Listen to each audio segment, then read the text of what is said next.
ndeysaan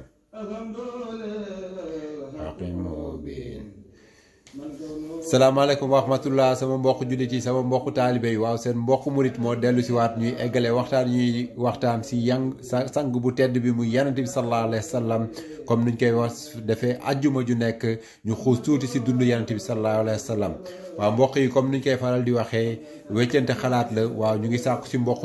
jullit yi mbokk taalibe yu nga xam ni seen aloo moo ñu sut waaw suñu mënee jàpp si liggéey bi parce que dund Yonent bi sallallahu alayhi wa sallam waaw dafa yaatu voilà ñu ngi waxtaan commencé nañ ko la dernière fois diggante Seydina Aboubacar Saddiq ak caatu Yonent bi sallallahu alayhi wa sallam muy soxna Fatima lan moo xew seen diggante ba Yonent bi wàccee liggéey waaw mbokk yi ñu ngi ci weeru safar bu waaj a dugg tey waaw ñu ngi leen di baalu àq di leen di ndokkeel ci weer bi waaj a dugg weer bi nga xam ni sëriñ bu mag bi muy sëriñ Touba voilà si la génnoon Sénégal dem liggéeyil suñu boroom dem liggéey Yonent bi sallallahu alayhi wa sallam jëlee fa ndam bu rëy nag waaw moo tax mu ni bés bi su dellu seewaatee muy 18 safar voilà na ngeen ma ko santale suñu boroom waaw bis boobu moo ñu may ñun nit yu ñuul voilà jàmm ak salaam waaw mbokk yi maa ngi koy mu ndokkeel bépp murit weeru safar bi ñu dugg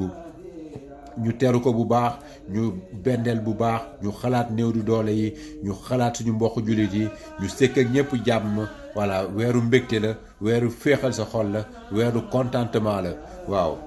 mbokk yi ñu xuus tuuti nag si histoire bu ma commencé woon la dernière fois si diggante Seydina Aboubacar Saddiq ak soxna Aïcha parce que Seydina Aboubacar Saddiq falam dafa xaw a compliqué déjà falam daka bett voilà Yonent bi sallallahu alayhi wa sallam ba muy wàcc liggéey daka bett dernier ndig waaw nguuru Aboubacar Saddiq voilà ay coono kase la ay tolof kase la da ngeen di gis ni ba mu toogee nguuram ba nu muy wàccee liggéey réccu na lu mu doon toog si nekk amiral muminin parce que lu mu dajale dafa bari voilà moo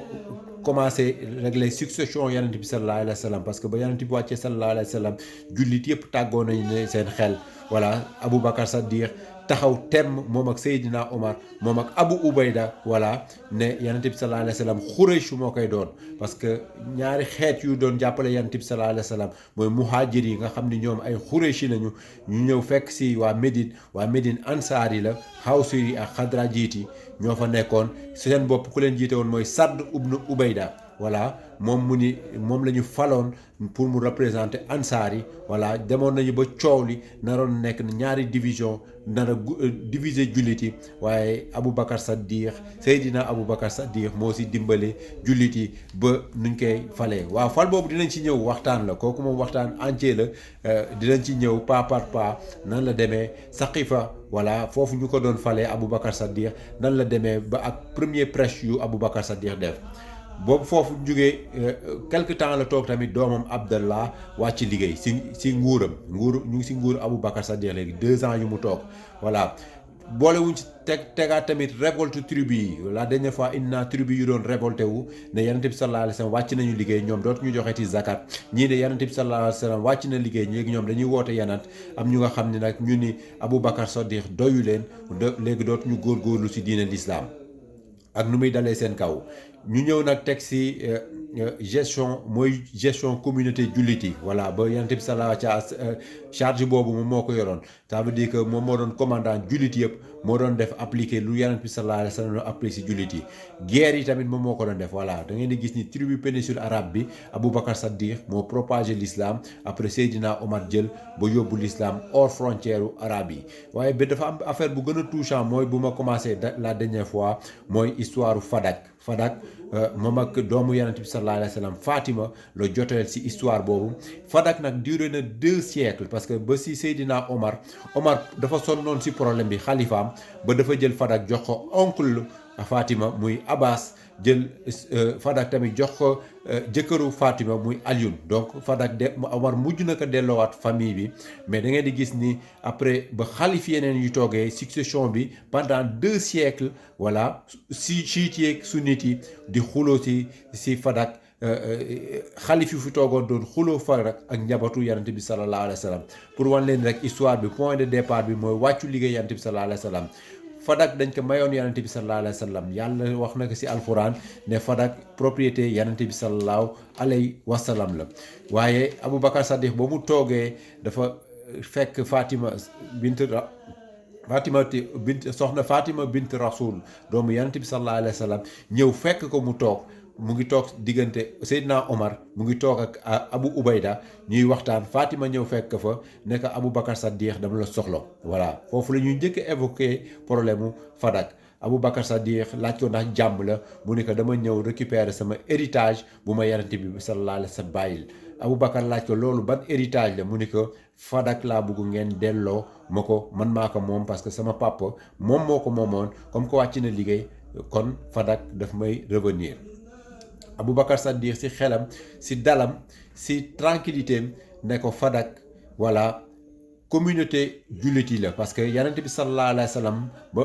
injonction yu mu bàyyi moom su wàccee liggéey yonent bi sallallahu alayhi wa sallam dafa ne woon kenn du ko doonu alalam dañ koy séddale jullit yi alalam yi pauvre yi ñoo ko moom alalam yi jirim yee ko moom ak ñuy voyager di nga affaire Fadak bi dafa indi en fait si théologie musulman dafa indi si jurisprudence musulman débat yu bëri da ngeen di gis ni si affaire Fadak bi da ngeen di gis ni am na point jurisprudence yu bëri yu ñu évoqué si affaire bi ba mu waxee loolu soxna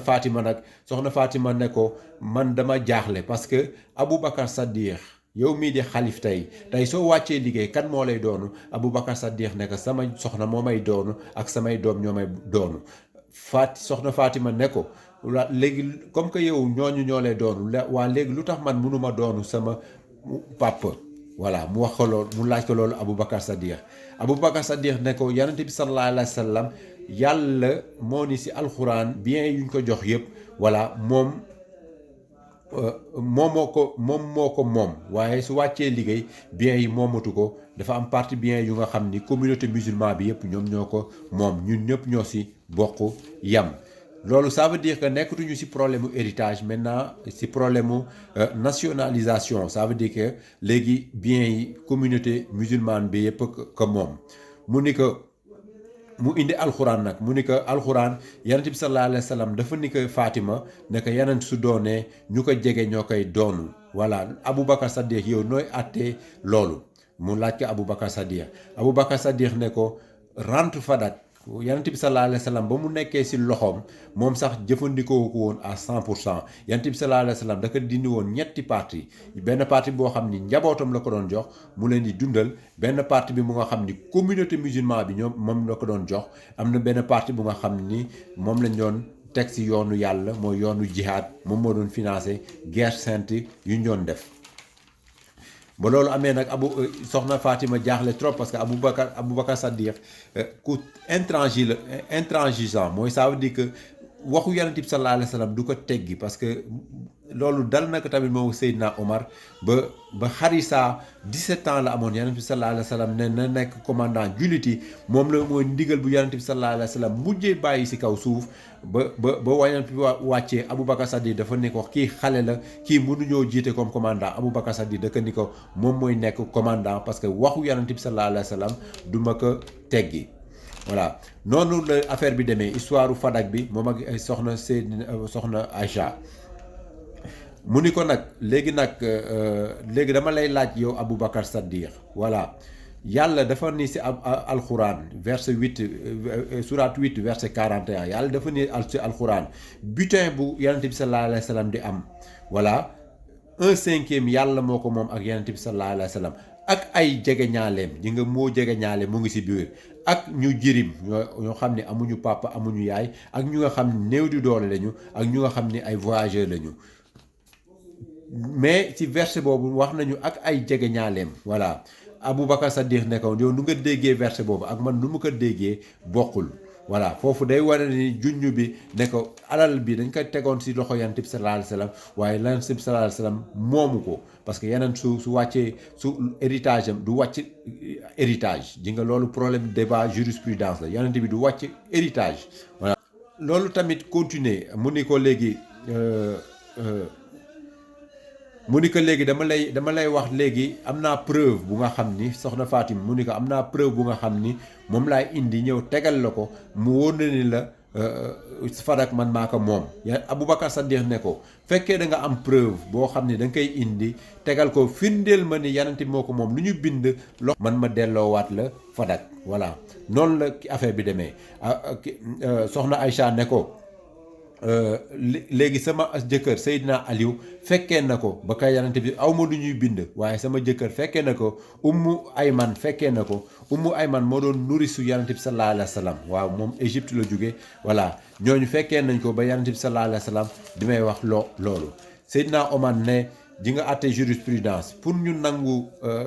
àtte ñaari il faut que ñaari góor ñëw témoigner mais suñu mënul am ñaari góor benn góor ak ñaari jigéen te cas bi Seydina Aliou lañu mooy góor ak Seydina ak Ummu Ayman bu mu wax mu ni ko nag Seydina Aliou mënuñu jël recevable témoignage am parce que moom sa jegeñaale la voilà affaire fadak bi dafa continuer daf problème bu tiis Aboubacar Saddiq parce que da ngeen di gis ni